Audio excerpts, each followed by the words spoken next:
Ang kwento ni Timmy na laging late. Sa bayan ng Willowbrook, may isang maliit na paaralan kung saan ang araw ay pumapasok sa mga bintana tuwing umaga, nagtatanim ng mga gintong sinag sa mga mesa at pisara. Isa sa mga mag-aaral ay si Timmy, kilala dahil siya ay palaging huli sa klase.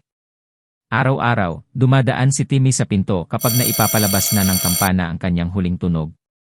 Si Ginang Evergreen, ang kanyang guro, ay muling umiling ng kanyang ulo nang hindi pagsang-ayon at pinagalitan siya ng malumanay, ngunit matatag, dahil sa pagiging huli ulit nito.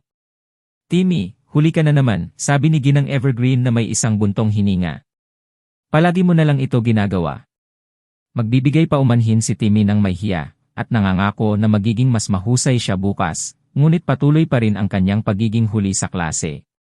Hindi maintindihan ni Ginang Evergreen kung bakit palaging huli si Timmy. Sadya ba siyang hindi maingat o kulang sa disiplina? Isang umaga, mas maaga sa karaniwan nang dumating si Ginang Evergreen sa paaralan. Sa kanyang pagkagulat, nakita niya si Timmy na naglilinis sa harap ng isang malapit na tindahan ng bulaklak. Naisip niyang lapitan ito. "Timmy, bakit ka nandito ng maaga?" tanong niya, may halong pagkabigla at pag-aalala. Tumingin si Timmy, nagulat, at mabilis na inayos ang sarili. Magandang umaga, Ginang Evergreen," bulong niya.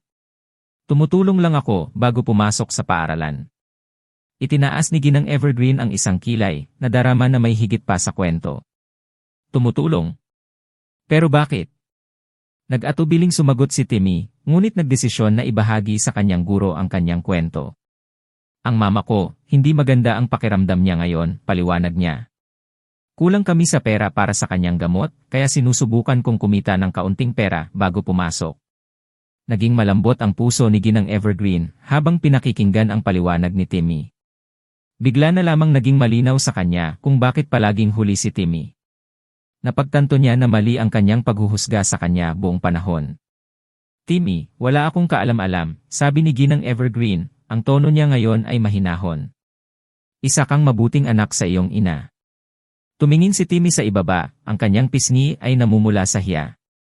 "Salamat po, Ginang Evergreen. Pasensya at palagi akong huli sa klase." Mula sa araw na yon, ginawa na ng paraan ni Ginang Evergreen na dumating ng kaunti ng maaga sa paaralan, pinapayagan si Timmy na tapusin ang kanyang umagang gawain at dumating sa oras. Nakipag-ugnayan din siya ng lihim para sa karagdagang tulong sa pamilya ni Timmy upang hindi na nila kinakailangang problemahin ang gamot ng kanyang ina. Dahil sa pag-aalis ng pasanin ng pinansyal, mas nakapagtuon si Timmy sa klase. Hindi na niya kailangang madaliin ang kanyang mga umaga, at ang kanyang pagiging huli sa klase ay naging bagay na ng nakaraan.